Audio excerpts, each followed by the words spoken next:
تاریخ ہماری رہنمائی کر رہی ہے کہ جو جنگ کورو پانڈو کی یہاں پر ہوئی ہے اس میں اس دیوبند کا بھی ایک حصہ شامل تھا۔ ایسے ہی تاریخ میں ہمیں یہ بھی ملتا ہے کہ حضرت نوح علیہ السلام کے قوم پر جو طوفان کا عذاب آیا ہے، ان کے جو مراکز اہم ترین تھے ہندوستان میں، اور انہیں سب پر تالا پڑ گیا تھا یا ان سب کو تباہ و برباد کر دیا گیا تھا۔ ہمارے اکابر کو یہ فکر ستا رہی تھی، یہاں کے اکابر بہت پہلے سے جنگ آزادی میں حصہ لے رہے تھے، لیکن دارالعلوم کے قیام کے بعد ایک نئی روح پھونکی۔ انگریز دشمنی اور انگریزی سامراجیت کے خلاف جو جذبات تھے وہ ابھر کر شدت کے ساتھ سامنے آئے۔ دارالعلوم دیوبند نے ادب کے میدان میں، شاعری کے میدان میں، تصنیف و تالیف کے میدان میں، قلم کاروں کے میدان میں، صحافت کے میدان میں، کوئی بھی عنوان آپ لیں، دارالعلوم دیوبند ہر جگہ آپ کو مقتدا کی حیثیت سے۔ حضرت شیخ الہند چاہتے تھے کہ انگریز سے یہ ہندوستان مکمل طور پر پاک ہو جائے۔ اگر ان کو نکالنے کے لیے اور انگریز سے مقابلہ کرنے کے لیے اور ان سے جنگ لڑنے کے لیے بیرونی طاقتوں کی بھی مدد لی جائے، جیسے کہ اس زمانے کے اندر غالب پاشا وغیرہ سے حضرت شیخ الہند نے ملاقات کی ہے۔ گاندھی نے یہ حدیث نبی کریم صلی اللہ علیہ وسلم کے قول مبارک کو پڑھنے کے بعد اور دیکھنے کے بعد اور سننے کے بعد یہ کہا کہ مشہور شعر جو اس وقت میرے ذہن میں اتفاق سے آ گیا، وہ میں کیونکہ وہ بابا آدم ہے دیوبند میں شاعری کے، تو ان کا یہ شعر میں نقل کرتا ہوں، آپ کے سامنے بیان کرتا ہوں، عرض کرتا ہوں۔ دن چھپے آئی تھی، دن نکلے گئی آئے نہ تم، دن چھپے آئی تھی، دن نکلے گئی آئے نہ تم، اب اٹھا کر لے گئی ہے اپنا بستر چاندنی۔ اس کے بعد دور آتا ہے یہاں پر حضرت علامہ انور صابری کا، وہ جگر، جوش، حفیظ میرٹھی، حفیظ جالندری، اس قبیل کے شاعروں کے ساتھ، احسان دانش وغیرہ کے ساتھ مشاعرے پڑھا کرتے تھے۔ دیکھیے جو لوگ یہ کہتے ہیں، میں بہت کلیئر بات کرتا ہوں صاف، کہ اردو زندہ ہے، اردو مرے گی نہیں، اردو ختم نہیں ہوگی، ایسا نہیں ہے۔ یہ بھرم قائم کیا ہوا ہے ہمارے یہاں کے کچھ لوگوں نے، اور وہ بھرم اس لیے قائم کیا ہوا ہے کہ ان کی روزی روٹی اسی سے بات ہے۔ یہ ہے کتاب آپ 1 لاکھ روپے میں شائع کر دیجئے، ہدیے میں دے دیجئے۔ رسائل اور اخبارات آتے ہیں، 1 اخبار آدمی خریدتا ہے، 6 آدمی اسے پڑھ لیتے ہیں۔ ہر شخص یہ چاہتا ہے کہ فری میں ہمیں کتاب مل جائے۔ زبانیں اس طرح سے زندہ نہیں رہا کرتی۔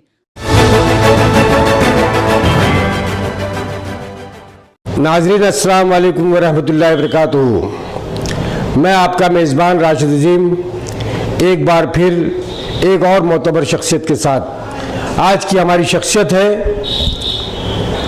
حضرت علامہ سید انور شاہ کشمیری صاحب کے پوتے، مشہور صحافی و ادیب مولانا سید اظہر شاہ قیصر صاحب کے صاحبزادے، بے باک مقرر، شعلہ بیاں مقرر، مشہور صحافی، صاحب قلم، صاحب تصانیف مولانا نسیم شاہ اختر قیصر صاحب ہمارے ساتھ موجود ہیں۔ آئیے ہم ان سے بات کریں گے دیوبند میں دیوبند کی تاریخ پر اور دارالعلوم دیوبند کی تاریخ پر۔ ہم ان سے بہت ہی اہم معلومات حاصل کریں گے، تاریخی حقائق جاننے کی کوشش کریں گے کہ آخر دیوبند کی تاریخ کس طرح کی ہے، کب سے ہے، دیوبند کب آباد ہوا، دیوبند میں دارالعلوم دیوبند کی بنیاد کب پڑی، اور ہمارے اکابرین نے اس ملک سے لے کر بین الاقوامی سطح پر جو کارہائے نمایاں انجام دیے ہیں، اس تعلق سے ہم نسیم اختر شاہ کشمیری صاحب سے جاننے کی کوشش کریں گے۔ آئیے ہم مولانا نسیم اختر شاہ کشمیری صاحب کا استقبال کرتے ہیں۔ مولانا نسیم اختر شاہ کشمیری صاحب، آپ کا آمنا سامنا میڈیا اور شہاب ٹی وی میں استقبال ہے۔ شکریہ۔ السلام علیکم ورحمۃ اللہ وبرکاتہ۔ شکریہ راشد بھائی کہ آپ نے اس اہم موضوع پر گفتگو کا مجھے موقع دیا۔ دیوبند بلا شبہ ایک مشہور عالم بستی ہے، لیکن بہت سے لوگوں کو تجسس رہتا ہے اور بہت سے لوگ یہ جاننا چاہتے ہیں کہ آخر یہ بستی کتنی قدیم ہے۔ تاریخ کے جانب جب ہم قدم بڑھاتے ہیں تو ہمیں کچھ سراغ ملتے ہیں اس بستی کی قدامت کے بارے میں، کہ یہ کتنی پرانی بستی ہے اور اس کی آبادی کب سے ہے۔ تاریخ ہماری رہنمائی کر رہی ہے کہ جو جنگ کورو پانڈو کی یہاں پر ہوئی ہے اس میں اس دیوبند کا بھی ایک حصہ شامل تھا۔ اس جنگ کا ایک حصہ یہ دیوبند بھی بنا ہے۔ مہابھارت کے نام سے وہ مشہور جنگ ہے۔ ایسے ہی تاریخ میں ہمیں یہ بھی ملتا ہے کہ حضرت نوح علیہ السلام کے قوم پر جو طوفان کا عذاب آیا ہے اس وقت بھی یہ بستی اس کا ایک حصہ بنی تھی۔